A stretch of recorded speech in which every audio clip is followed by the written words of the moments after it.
মৃত্যুৰ প্ৰতি ভয় আছিল নে বিৰাট মানে দুৰ্বাৰ হেঁপাহ আছিল মই নাজানো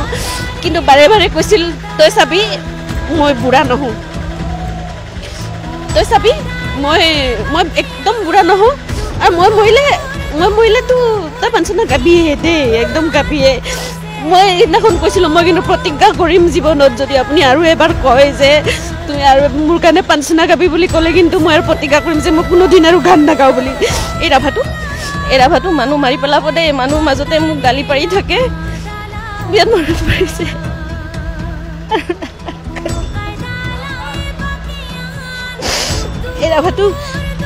এই ৰাভা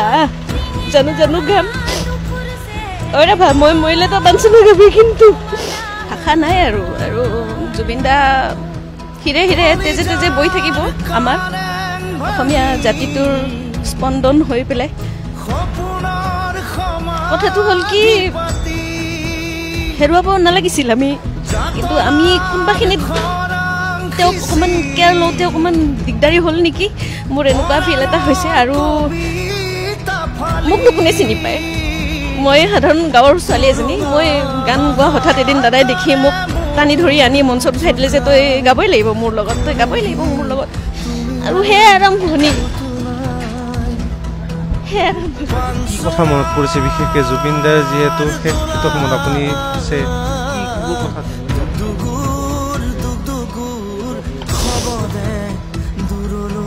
মাতে মই কেতিয়াবা জুবিন দাক হঠাৎকৈ গালি পাৰি দিছিলোঁ দাদা কি হ'ল আপুনি এনেকৈ যে কেতিয়াবা বেছিকৈ ড্ৰিংকছ কৰি দিয়া তেতিয়া কওঁ এনেকৈ নকৰিব বেয়া কথা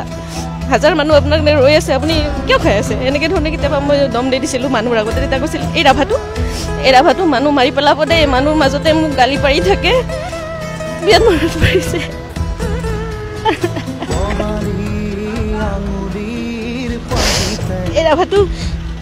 এই ৰাভা জানো গান ঐ ৰাভা মই মৰিলেতো পেঞ্চন গাবি কিন্তু তই পেঞ্চন গাবি মই নাজানো জানেনে আজি জুবিন দাই মৃত্যুৰ প্ৰতি ভয় আছিল নে বিৰাট মানে দুৰ্বাৰ হেঁপাহ আছিল মই নাজানো কিন্তু বাৰে বাৰে কৈছিল তই চাবি মই বুঢ়া নহওঁ তই চাবি মই একদম বুঢ়া নহওঁ আৰু মই মৰিলেতো তই পেঞ্চন গাবিয়ে দেই একদম গাবিয়ে মই এইদিনাখন কৈছিলোঁ মই কিন্তু প্ৰতিজ্ঞা কৰিম জীৱনত যদি আপুনি আৰু এবাৰ কয় যে তুমি আৰু মোৰ কাৰণে পেঞ্চন গাবি বুলি ক'লে কিন্তু মই আৰু প্ৰতিজ্ঞা কৰিম যে মই কোনোদিন আৰু গান নাগাওঁ বুলি তাৰপিছত ক'লে কি প্ৰমিছ আজিৰ পৰা মই আৰু এনেকৈ কথা নকওঁ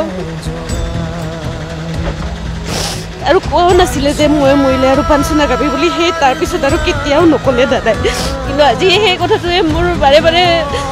মই যেন কোনোবাখিনিত মোৰ গিল্টি ফিল হয় যে ৰাভা সমাজত মানুহ মৰিলে পেঞ্চন গায় আৰু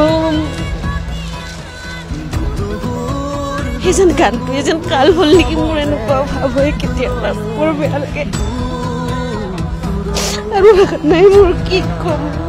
আৰু এজনী মানে সাধাৰণ ছোৱালী এজনীক টানি আনি পেলাই মঞ্চত থিয় কৰাই দিছিল অসমৰ ৰাইজে তোৰ পেঞ্চন শুনিব লাগিব তোৰ গান শুনিব লাগিব বুলি পেলাই বাৰে বাৰে থিয় কৰাই দিছিল দাদাই তোৰ নামেৰে মই চিনেমাত তোৰ নামটো মই ৰাখি থৈ দিম তই জানিবি এতিয়া আৰু আমাকনো কোনে চিনি পায় গতিকে দাদাই চিনাকি কৰি দিবৰ কাৰণে চেষ্টা কৰিছিল আমাৰ নিচিনা কিছুমান সংগীত শিল্পী যা হওক গ'লগৈ আৰু সেয়াই